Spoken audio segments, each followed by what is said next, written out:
Өнөөдөр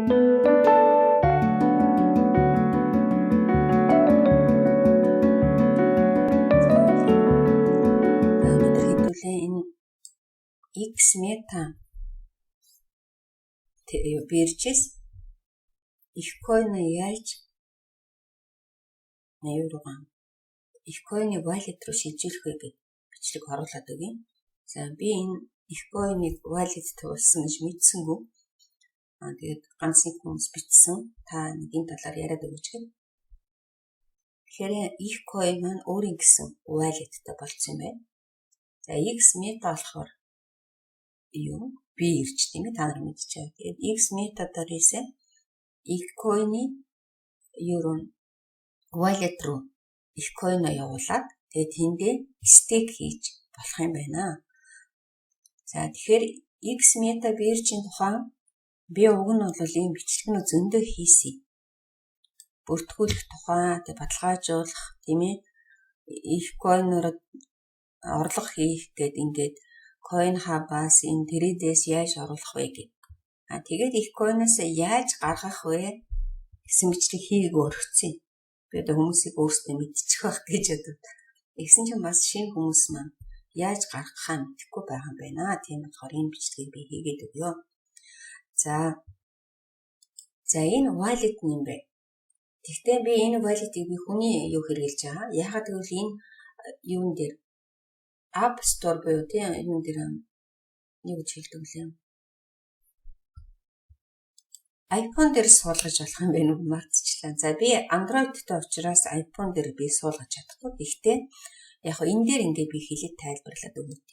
За мэдээч хэрэг App Store дээр дараад би юу явуул энэ доод тал дээр wallet-ийн линкийг тавьчих. Тэр мөнгөчнгийн юм дээр байна лээ. Instagram дээр байна лээ.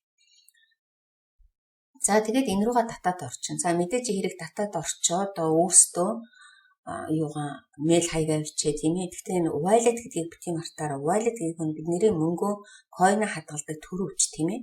Тэгэхээр энэ дээр маш их анхааралтай хандаарай. Хэрвээ 12 үг байгаа бол 12 үг вэ. Нууц үг байгаа бол нууц үг вэ.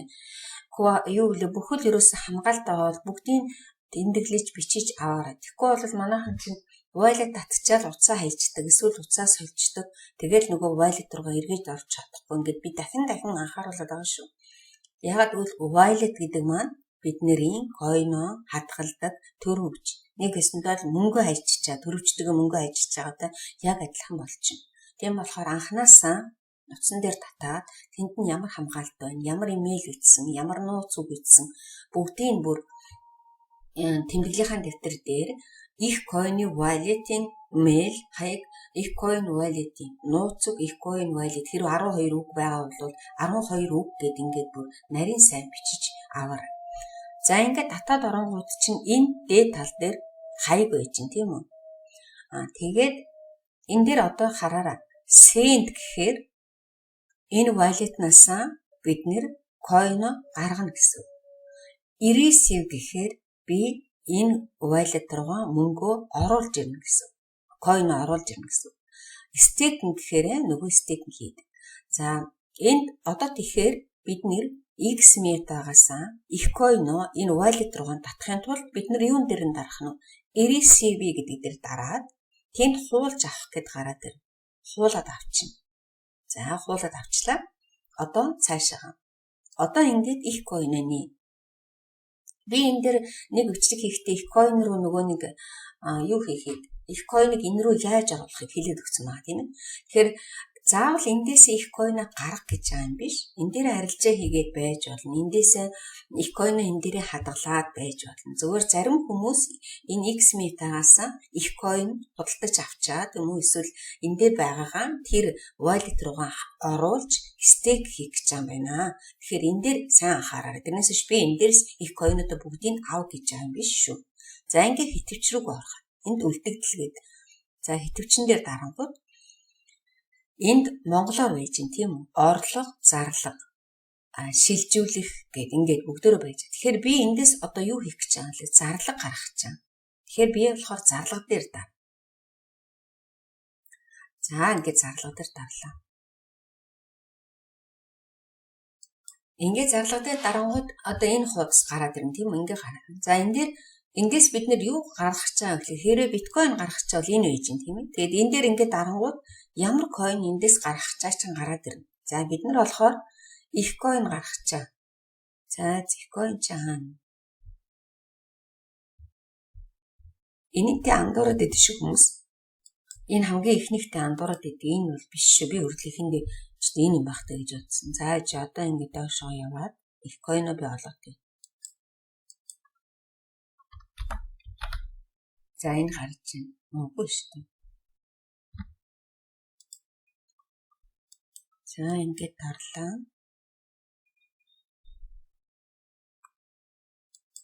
За одоо ингээд үлдгэлээ харах нь. Надад энэ 33,000 байгаа тийм. За энд ингэж байна. Одоо энэ ард талыг харна. За би ийш нь болгох тийм.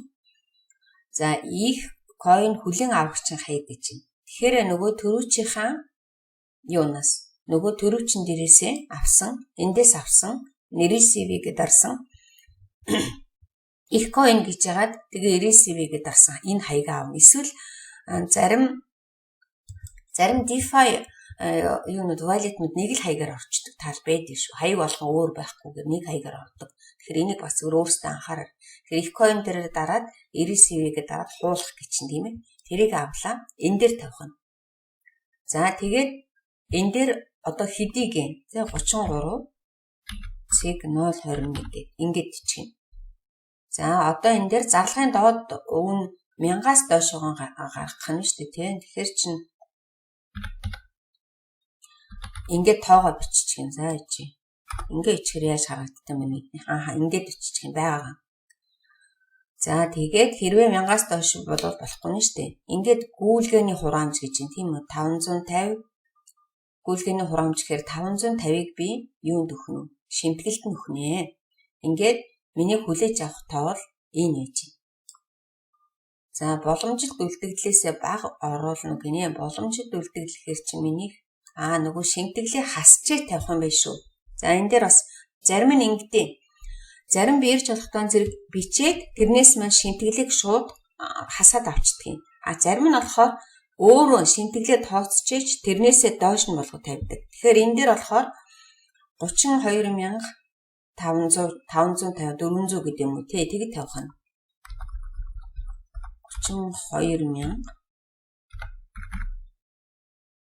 32,400. За одоо ингэхээр харин нөгөө энэ 550 хасагдаад тэгээд дараа нь энэ миний нөгөө wallet руу орж ирэх юм. За энд болохоор тэр их койныхаа хаягийг оруул гэж байна. За би зүгээр яах вэ? Эндээс юу яагаад тий? Өөрөө над тэр байхгүй учраас би орлогон дээрээс нь их койны хаяг аваад явчих. За одоо ингэж харагдах нь шүү дээ. Энэ дээр таны нөгөө wallet-наас авсан хаяг чинь. Тэгээд доошоогоо хэмжээ. За эндээс би сая дөнгөж тайлбарлаад өгсөн тийм ээ. Энэ гүйлгээний хураамжийг хасаж бичээд ингээд энэ 31,900. За одоо илгээхтэй дарчвал яах юм бол эднийг анхааруултын болов гүн болов би бол сайн мэдэхгүй байна. Анхааруулахгүй арай явчихна гэж байхгүй үстэй тийм ээ. За ингээд дарангууд нөгөө нэг мэйл хаягнд чинь код одоо get code гэж дарчин. Энэ нь get code гэж дарна. За энд нөгөө юу байдаг шүү дээ хугацаа. Тийм учраас өөрийнхөө утсыг хажуудаа бэлэн тавиад мэйл хаягаа нийчээд байж байгаа. Тэгээд get code гэж дарангууд энэ дээр мэйл хаягнд чинь юу ирнэ? Код 96 оронтой тоо, утсанд чинь 6 оронтой тоо. Хоёулангийн зэрэг бичээд ингээд баталгаажуулах гэдэг. Ингээд цааш нь дарах юм.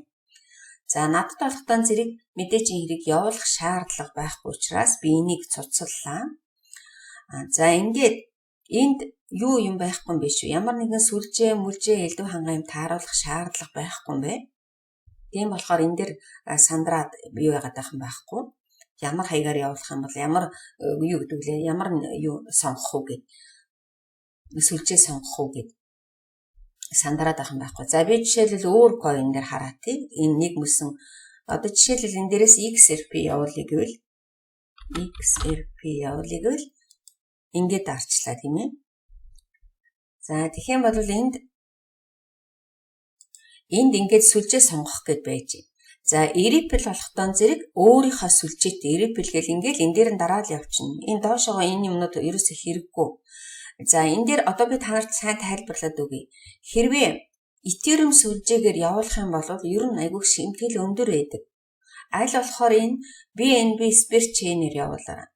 Тэгтээ нөгөө цаад хүлээж авах гэж байгаа газар одоо жишээлбэл би юу руугаа нөгөө wallet руугаа BNB явуулах гэж байгаа бол Smart Chain гэдэг энийг байна уу юу гэдгийг нөгөө юун дээрээс Ecoin-хон тэр нөгөө wallet дээр харах нь шүү дээ. Ecoin wallet дээр чинь юу байна уу юу гэдэг. Ямар одоо энэ дээр жишээлбэл BNB гэж юм тийм үү?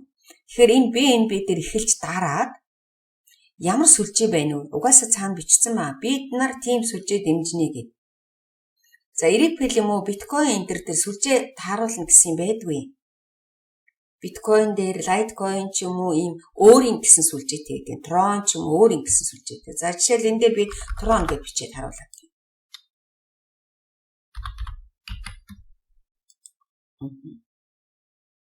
Интернет гэж амар муу байна.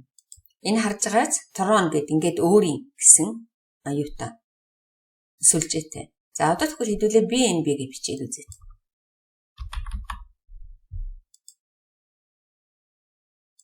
За BNB дээр энэ хардаа өөрийнх нь BNB-гийн өөрийнх нь эмч нэг байгаа. Энэ ч бас болдсон шүү. Энэ сүлжээ. Энэ ч болно. Гэхдээ хамгийн гол нь Ethereum сүлжээг би хэлээд байгаа тийм ээ. Их юутай болж ивэл нөгөө юунасаа энэ одоо wallet-нээс орлого гэдэг дээр дараад тийм ээ receive гэдэг дээр дараад эднийх ямар сүлжээ дэмжиж гэнэ гэдгийг эхэлж урьдчилж хараарай. Хэрвээ эднийх энэ хоёр дахь сүлжээг Smart Chain-ийн BNB-гийн Smart Chain гэсэн энэ сүлжээг дэмжиж ивэл энийг сонгоорой. Хэрвээ энийг сонгохоор шүү дээ даталийн энэ BEP2 гэдгийг сонгохоор нөгөө нэг таг бичих хэрэг гараад идэв. Тэгэхээр анх орж байгаа хүмүүс бас л нэг яах нь нэг асуудал гараад идэг. Одоо жишээлбэл би та нар дээр хэрвээ Ethereum-ыг сонгочих юм бол шимтгэл айгүй өндөр төлждөг. Тэгэхээр миний хамгийн дуртай сүлжээ бол хэрвээ цаад хүлээж авах төрөв ч юм уу хүлээж авах бирж энэ Smart Chain гэсэн BEP2 гэдгийг дэмжиж ивэл энэ надад хамгийн их таалагддаг. За зөвөр энэ дээр бас байж болно. Гэхдээ хамгийн гол нь дахиад нөгөө би одоо орлого дээр харуулад өгье та нарт. Энэ орлого дээр айгүй тодорхой харагдаж байгаа хардаа энэ сүлжээг сонгох юм бол энэ мемог заавал хийх болдгийг. Хэрвээ энэ сүлжээг сонгочих юм бол нөгөө талын хүлээж авах гэж байгаа бирж чинь хэрвээ ганцхан энийг сонгоно гэвэл яалтч яахгүй энийг сонгоод мемог нь бичнэ. Хэрвээ ингэж дарчих юм бол тэр мемо зам ерөөсөө хэрэггүй. Яг л энийг хулаал авч тавьчихна. За тэгэнгүүт энэ дээр чи нөгөө Ethereum-ыг сонгонгууд айгүйх юм шимтгэл нь айгүй өндөр болоо явцдаг. За энэ дээр шимтгэл нэлээд өндөр байдаг. За энд эднийх болохоор энийг дэмжихгүй юм байна 20-ыг. Ер нь бол айгүй өндөр үнэтэй. Тэгэхээр болж өгвөл BNB дээр хэрвээ та нар өөрсдийн мемогоо мартахгүй гэвэл энэ дээр бүр бичсэн минь хардаа мемо заавал бичээрэй гэд. Энэ дээр бол ерөөсө ганцхан хаяг л байдаг өөр юм байхгүй. За ингээд хэдүүлээ ойлгоцсон байхаа гэж бодож байна. Би ойлгоцсон байхаа гэж бичлэг хийгээд явал тэгэд ойлгоогүй юм би буруу тайлбарлаад идэв. За одоо жишээлбэл биткойн дээр ямар сүлжээ сонгохгүй хаа зү. Тийм болохоор хэдүүлээ одоо эндээс хэрвээ та нар өөрсдөө хүсэх юм бол Ecoin-о энэ wallet руу явуулаад тэгээд энэ дээрээ staking гэдээ дараал аяанда мэдэгдэнэ. Staking гэдээ дарангууд чинь хамгийн staking хийх доод хэмжээгээд гараад ирнэ. Хэдэн мянга байна уу гэд. Тэгэл тэнд сонголт гарч ирэх хэвээр. Ер нь staking хийх адилхан шүү дээ. 30 хоногоор, 60 хоногоор, 120 хоногоор гэд ингээ гараад ирдэг. Өөр хамгийн боломжтойгоо харж агаад би 30 хоногоор л Ecoin хийчих гэвэл 30 хоногоор 120-оор гэвэл 120-оор. Би гэхдээ өөрөө яг энэ аппликейшнийг татаагүй учраас та нарт яг тийм байна гэж хэлэх аргагүй байна. Тийм болохоор мэддэг хүмүүс энэ дэр доор нь биччихнэ. Тэгээд staking-гээ хамгийн гол нь staking хийхээр айгүй өндөр Монголын стейкингүүд их өндөр юутай гараад ах шиг байна лээ. Миний бодлоор тэр трейд дээр би харж исэн айгүй өндөр coin тавиад нэлээ тийм ээ. Их coin өндөр биш их coin тавиад хэлээ. Нэлээ их coinтой байж стейкинг хийх боломжтой юм билээ шүү. За тэрийг өөрсдөө хараарай. Тэгэл энэ стейкинг гэдэг дээр дараад өдрөө сонгоол, хэдийг юу яхаа сонгоол, тэгээ хэдэн коин хадгалахаа сонгоол, тэгэл хадгалчихна. За энэ болохтан зэрэг одоо нөгөө миний түрүүчийн бичлэг дээр хэлжсэн шиг X мета бол бирж, ер нь бирж дээр болж игэл та нар нэг их актер их юм битээ хадгалаарай. Зөвхөн арилжаа хийх коинуудаа л хадгалаа.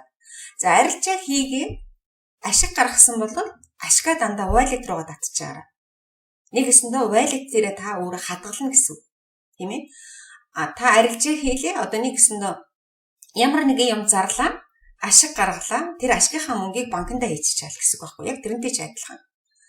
За ингээд өнөөдрийнхээ бичлэгийг дуусгая. Одоо би бол 90x метагийн талаар баг бичлэг хийхгүй байхаа гэж бодож байна. Яг л та нар өөрсдөө энэ дээр энэ арилжааг нь хийгээ сурцсан байлгүй дээ. Энэ одоо зөндөө удаж байгаа юм чинь тийм ээ. За бүгдэнд нь амжилт хүсье. За subscribe дараарай.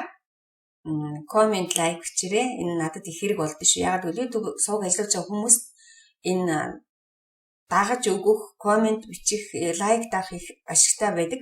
Хэрэгтэй байдаг. Яг л тэрний чинь тоогоор миний бичлэг одоо дээшигийн санал болгох сувгнуудын одоо дээшигийн дээр нь гарч ирдэг гэсэн үг. Тэгээд хэдий чиний миний бичлэгийг олон хүн үзэн тэдий чиний би надад одоо мөнгө орж ирнэ гэсэн үг тийм үү? Үзэлтээс мөнгө авдаг. Тэгээд subscribe тэгвэл ямар хэрэгтэй юм бэ гэхдээ зэрэг subscribe, like энэ төр болохтон зэрэг миний бичлэгийг одоо дээш нь хүмүүст санал болгох одоо ойчрны хамгийн дээш ингээд дээшгээ явж орж ирнэ гэсэн. Хэрвээ хинч лайк дарахгүй хинч юу яахгүй бол коммент бичихгүй бол тэгээд одоо бичлэг маань их доошоо явж явах нь шүү дээ. Ерөөс энэ тэнд явж хүмүүс олж харахгүй гэсэн үг. Тэгээд дээшгээ хүмүүс үзээд эхлэнгүүт үзэлт болгон дээр реклам гарч ирдэг тийм үү? Та нар бичлэг үзэж байхад реклам гарч ирдэг. Тэр рекламнаас би цалин авна гэсэн. Тэгэхээр хин хэндээ би та нарт үнгүй хичээл орж зөвлөгөө өгч та нар надад боломжийнхаа хэмжээгээр ингээд тусвал болвол хин хэндээ их сайн байх болно. За энэ бичлэгэд дуусгая. Амжилт.